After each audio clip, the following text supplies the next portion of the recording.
10 ফেব্রুয়ারি থেকে CNG autorickshaw মিটারে চলাচলের নির্দেশনা কার্যকর হয়নি।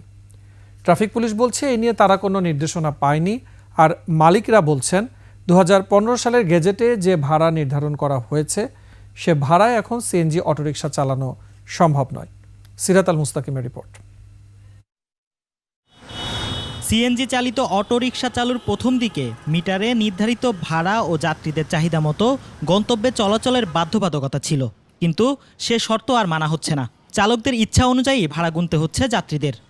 সড়ক পরিবহন আইন 2018-র 35-এর 3 অনুযায়ী মিটারে প্রদর্শিত ভাড়ার থেকে বেশি অর্থ দাবি এবং 35-এর 1 অনুযায়ী জমাকৃত যে সরকার কর্তৃক নির্ধারিত জমা অর্থ তার থেকে বেশি আদায়, এই দুটি কিন্তু অপরাধ এবং এই দুটি আইনের কোনো আইনই মানছে না কোনো পক্ষই। যাত্রী আমরা যদি বলি মিটারে চলেন, কয় না মিটারে যাব না, ভাড়ায় চলেন। ঠিক না, না না আমি মিটার বলি না, যেহেতু আমি আম্মাকে নিয়ে আসছি আমি কোনো কথাই বলি না। আমি এখন থেকে যে যাত্রী আসবে আমি বলবো হ্যাঁ আমি ভুল করছি। এখন কি নিয়ম মিটারে যাওয়া, এটা কি জানেন আপনি? আমি তো সঠিক কইতে পারি না। 10 ফেব্রুয়ারি বিআরটি-এর এক চিঠিতে অটোরিকশায় মিটারের ভাড়ার চেয়ে বেশি টাকা নিলে পুলিশকে ব্যবস্থা নিতে বলে।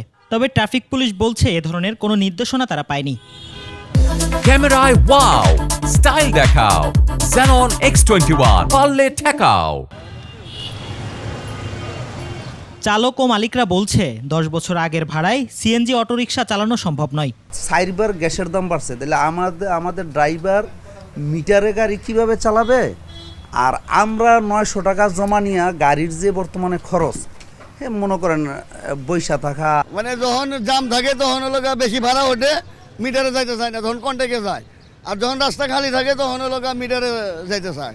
বিআরটিএ বলছে মালিক চালকদের সাথে আলোচনা করে দ্রুত ভাড়া পুনর্নির্ধারণ করা হবে।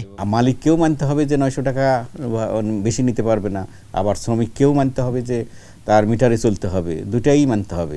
আমরা আসলে আরও অপেক্ষা করছি যে আমরা এই ভাড়াটা পুনর্নির্ধারণ করার পর এটা আরও জোরে সোরে করা হবে। দ্রুত মিটারের ভাড়া কার্যকর হলে স্বস্তি মিলবে। সিরাত আল মুস্তাকিম, 21 টেলিভিশন, ঢাকা।